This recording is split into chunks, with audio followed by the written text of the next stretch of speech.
All right, so video number 2 on lifestyle design. Say hi, Quirky.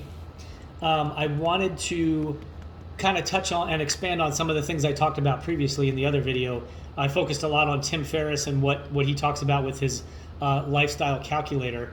One of the things that, again, some people like Tim Ferriss and Gary Vaynerchuk and some others are talking about a lot more, which I'm happy to see, is happiness versus rich, right? I don't need to have, $100 million in the bank to be happy, right?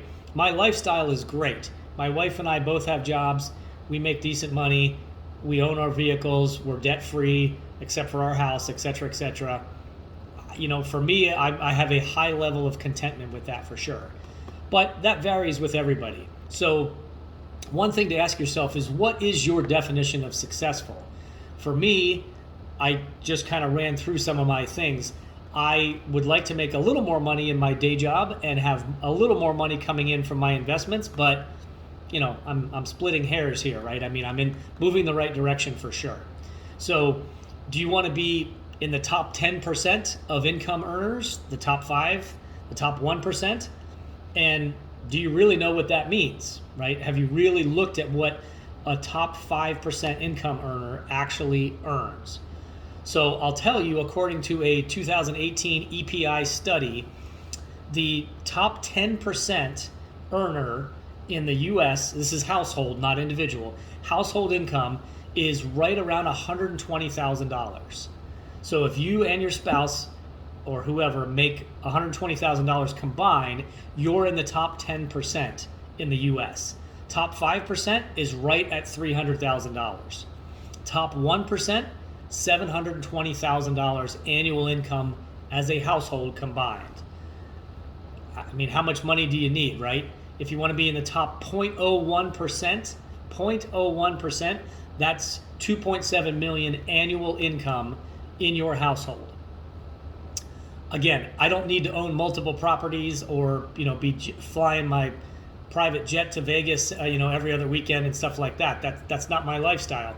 I want to be fly fishing, hanging out with my friends, writing, doing talks. Those are the things that make me happy. So I don't need a ton of money to do that. But again, everybody's definition is different. You don't want to get stuck in the trap of chasing money to buy happiness. It does not work that way, believe me. So, a couple of thoughts on the overall planning for your lifestyle design, right? What do you want to do with your life is the question. Do you want to have a job that you're married to, like a lawyer, where you work 80 hours a week and make a ton of money, but you have not much other lifestyle outside of that?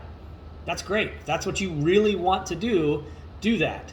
If you want to start a business and be an entrepreneur and be on 24/7 and never get a break, but always have the action of being a business owner and having multiple ventures going on at once, fantastic. Go do that.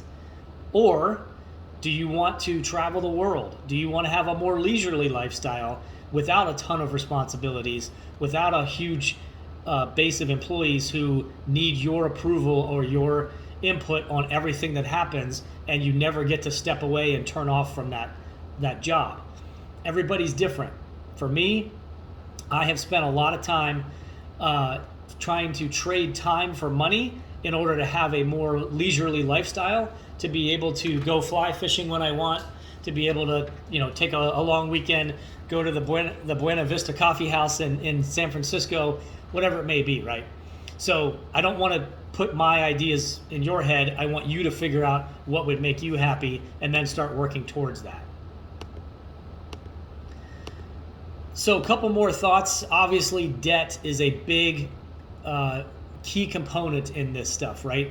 If you are saddled with a bunch of debt, you're not going to get to do some of the things you want to do. So start there, right? And I don't mean you need to be rich. I mean that you need to have your personal finances under control. You have the minimal amount of debt possible. You're not living beyond your means, putting things on credit cards that you can't afford, traveling around the world thinking, well, I'm going to do this now and I'll pay it off. I'll pay those credit card bills off later. That is a recipe for disaster, believe me. I was guilty of that in my pro racquetball career. And that's, in plenty of my other videos, I reference that. You want to make sure that you have a game plan to accomplish this lifestyle. And that game plan should start with being either debt-free or as debt-free as possible. Now, I understand student loans, credit card bills, car payments, house payments, rent, whatever it may be, all that stuff adds up.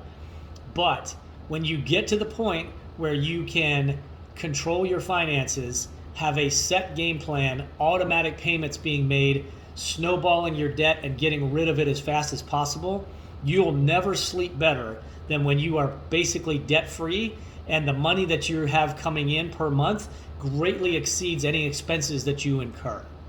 It's a wonderful place to be, trust me. So you need to have patience in this game plan, right? You definitely have a lot of things to do. You really are not going to solve all these problems overnight. But if you have a game plan, you can get there. I'm going to touch more on that in another video as well. So again, first and foremost, define what you want as your lifestyle. If that is a life of leisure and you find a job that you work 30 hours a week, but because you're debt-free, that's financially feasible for you to do, fantastic, do that. If you want to be an attorney and practice law 80 hours a week and make tons of money and on occasion get to take a break, fine, do that too, especially when you're younger.